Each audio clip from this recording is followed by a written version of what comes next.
श्री सद्गुरु देवाय नमः। भाइयों बहनों, अभी तक के दो वीडियो में आपने करुणामूर्ति सद्गुरु परमहंस श्री गंगा रामदास जी महाराज के जन्म, शिक्षा, गुरु से मिलन और फिर अपने आश्रम की नींव तक की कहानी सुनी। अब तीसरी वीडियो में इसके आगे की कथा आपको सुनाने जा रहा हूँ। लेकिन उससे पहले जिन लोगों ने गोकुल भवन अयोध्या यूट्यूब चैनल को अभी तक सब्सक्राइब नहीं किया है, उनसे विनम्र निवेदन है कि वह इस चैनल को सब्सक्राइब कर दें और बेल आइकन अवश्य दबा दें, जिससे नए वीडियो के नोटिफिकेशन उनको समय समय पर मिलते रहें।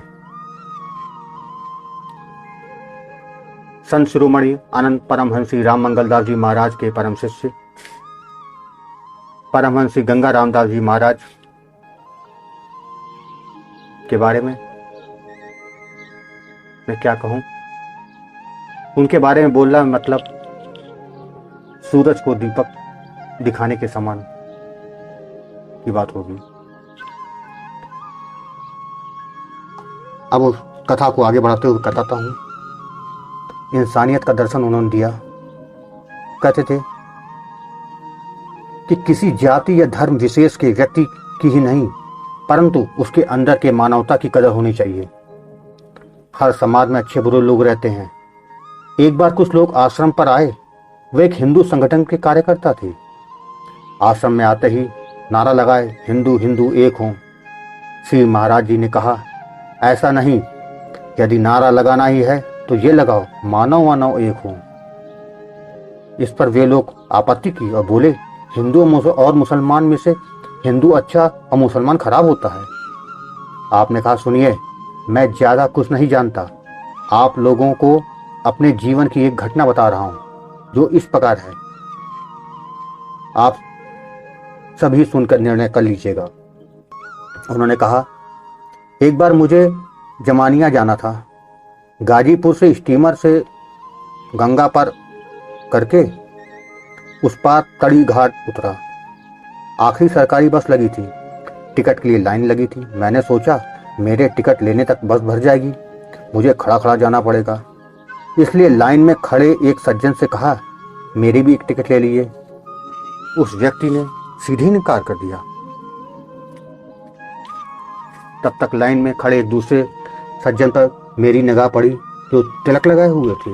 थोड़ा साहस बढ़ा, उनसे जाकर कहा, मेरा भी टिकट ले लीजिए।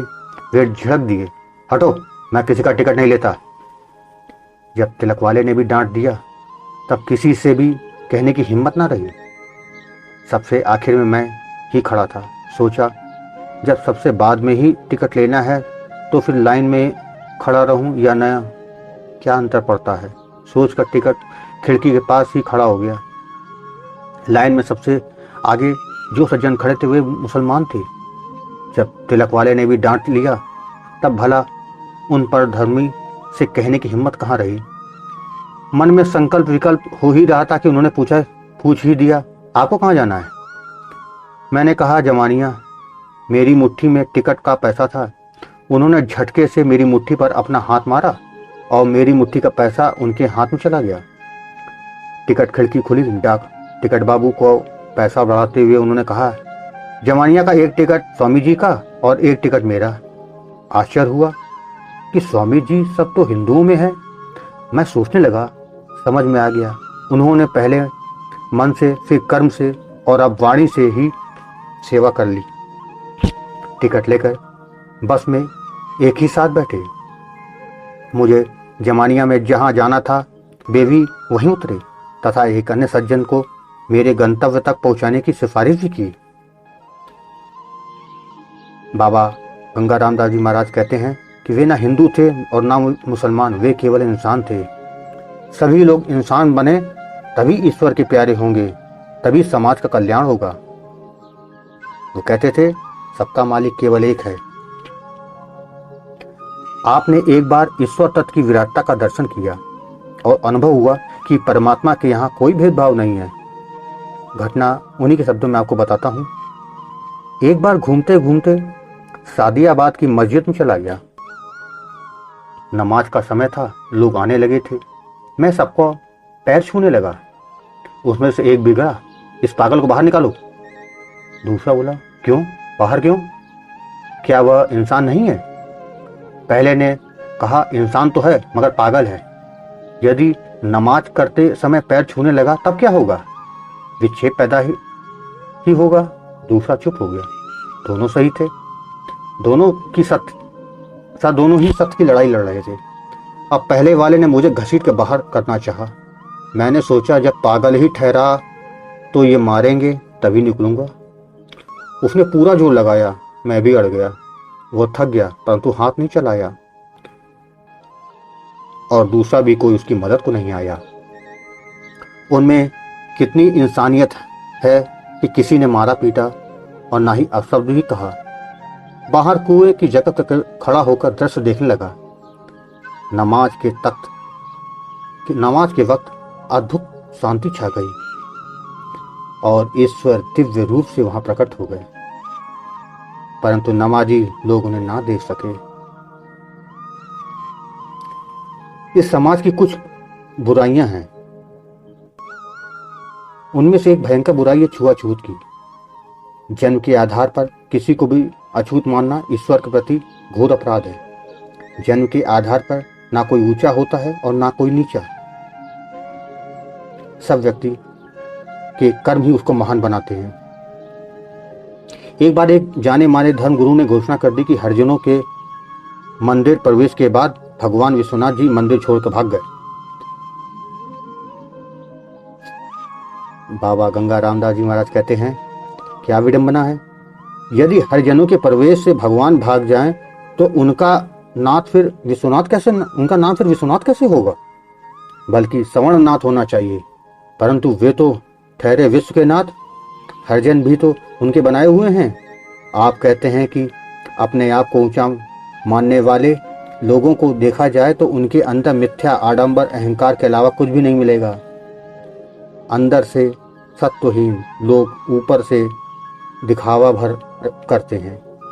जैसे रस्सी जलने के बाद भी उसमें ऐंठन होती है वैसी दिखाई देती है। लेकिन एक समय ऐसा भी आता है, तेज हवा से उड़कर वह जली हुई ऐंठन भी चूर चूर हो जाती है। यह मानव शरीर ईश्वर की अनुपम भेंट है। इसका सदुपयोग अहंकार को छोड़कर ईश्वर भजन और परोपकार में हो। एक बार की बात है, आश्रम में एक बार आर्य समाज के एक विद्वान सज्जन आए। उनको लोग शास्त्री जी के नाम से पुकारते थे। प्रवचन का कार्यक्रम रखा गया। 3 दिन बाद बगल के गांव से एक पंडित जी आए और कुछ रोष के साथ बोले, आपने ब्राह्मणों की व्यास गद्दी ही छीन ली। गांव में बड़ी चर्चा है। श्री महाराज जी ने पूछा, वो कैसे? तो उन्होंने बताया कि जो प्रवचन करता है वो हरिजन है। व्यास गद्दी पर हरिजन कैसे बैठ सकता है? आपने कहा, भाई सचमुच में मुझे मालूम नहीं कि वे किस जाति के हैं। सब शास्त्री जी के नाम से पुकारते हैं। मैं भी इनको इतना ही जानता हूँ। और हाँ, इतना ख्याल है कि विद्वान हैं, शास्त्र पढ़े हैं। आप चाहे अब आप ही बताइए, जिससे उपदेश लेना है क्या उसे नीचे बैठाकर उपदेश लेना उचित है? उपदेशक का ऊपर बैठना स्वाभाविक है। यदि आप बैठकर सुनाइएगा तो आपका भी उपदेश सुना जाएगा। पंडित जी बोले, मैं कहाँ शास्त्र पढ़ा हूँ कि जो सुनाऊं? तब श्री महाराज ने कहा, आप लोग शास्त्र नहीं पढ़ेंगे और व्यास गद्दी खाली रखेंगी तो उस पर कोई ना कोई तो विद्वान जरूर बैठेगा। ऐसा उपाय कीजिए कि व्यास गद्दी कभी खाली ना हो। भाई बहनों, आपको ये कथा कैसी लगी कमेंट बॉक्स में जरूर बताइएगा। अगर कोई त्रुटि हो गई हो तो मैं क्षमा चाहता हूँ, क्योंकि आश्रम के जो ग्रंथ मुझे प्राप्त हुए हैं उसी के आधार पर यह वीडियो बनाया गया है। धन्यवाद।